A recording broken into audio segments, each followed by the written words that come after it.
John Henry on Instagram says, I've got your picture on the side of my car. John, take a picture of that. Hashtag Brian for Mayor. I got to see this. I got Prime on YouTube saying salute to Brian. Keep doing your thing. And this just in. Oh my gosh. Got some news here from my team on the bus. The London Real Party page just went live at brianformayor.london/assembly. Again, we are fielding 4 candidates for the London Assembly.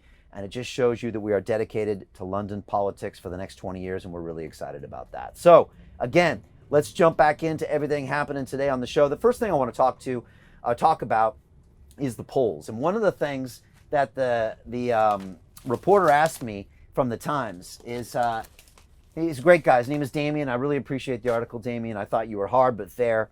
And he said, Brian, the polls say that the current mayor of London is going to get reelected. And I said, well, hold on a second.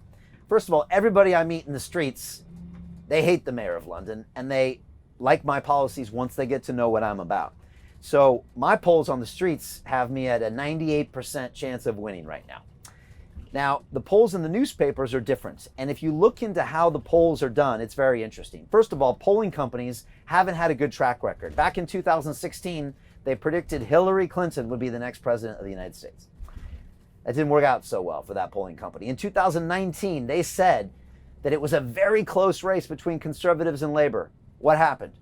It was one of the biggest upsets in political history. The conservatives dominated the entire country. They were wrong again.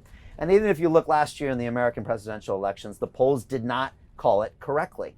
So why are we believing them now for the mayor of London? The truth is the polling companies call people up on their phones in their homes at night. First of all, I don't even have a phone in my home.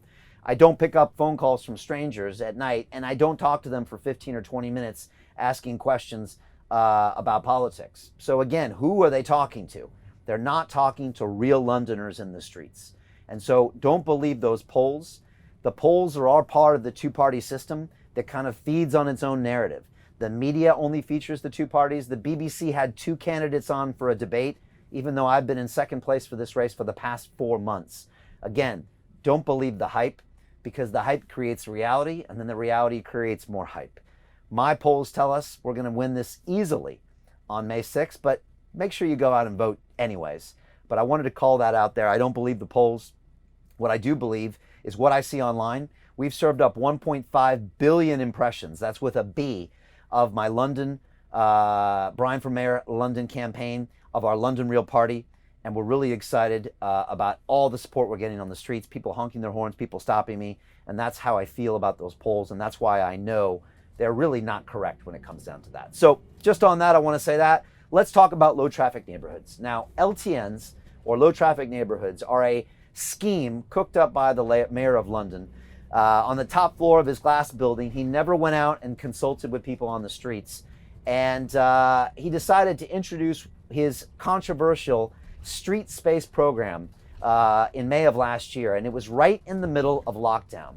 And he promised at the time to, quote, give the streets back to the people, unquote, right? Sounds exactly like something our current mayor would say, right? And yet just months later, after he tried to push through that scheme, the High Court ruled that he, quote, took advantage of the pandemic to push through his quote-unquote radical changes to our transport network with no contribution from residents and other stakeholders. That's the problem. He never talks with the businesses. He never talks with the residents. Here is the reality of his low-traffic neighborhoods and his street space scheme.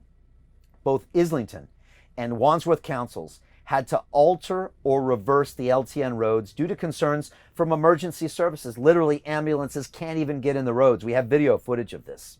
Also, leaked emails show that the London Fire Brigade is having to object to Ealing Council's proposals to use these immovable concrete blocks on the roads to create the LTNs. The fire brigade can't have them there or they can't do their job. But it goes even more. The Metropolitan Police have said that LTNs, quote, could also create crime hotspots where criminals will use these types of closures to evade police, unquote. Not to mention the residents. I was out speaking with Adam in Ealing a few weeks ago. We posted his video online. He was livid by the fact that he was getting fined to visit members of his family, that emissions were up, that businesses were going bankrupt. And so it frustrates me why this is happening. So my question is this: why is the mayor pushing this street space initiative when our emergency services continue to highlight that they don't work?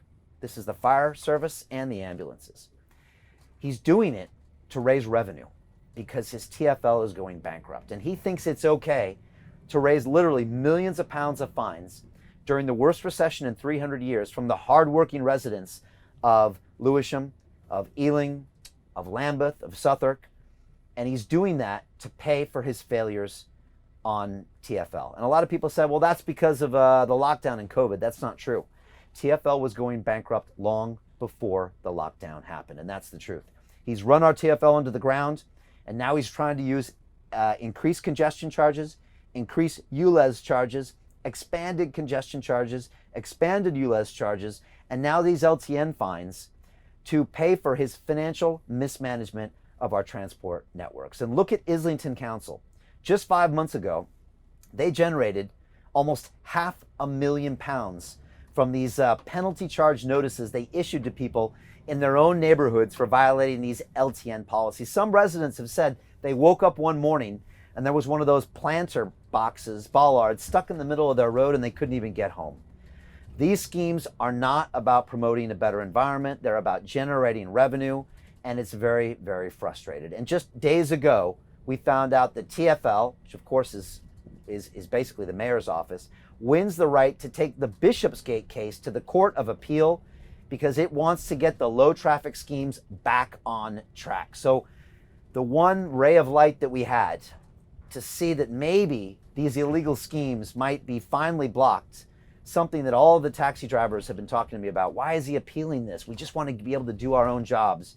Now it looks like the mayor might be getting his way because of the high courts, and this is just frustrating for me to see, and it's frustrating for everyone to see as well. And so this is what's happening. It's one of the reasons I'm going out to Lewisham today.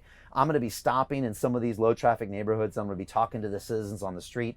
I'm going to be filming their reactions and their videos, and hopefully the mayor's watching this. Hopefully people can see, and that's the basis of all of my policies. I want to abolish the congestion charge until 2022 to get as much business into London to kickstart the economy. I want to rethink LTNs.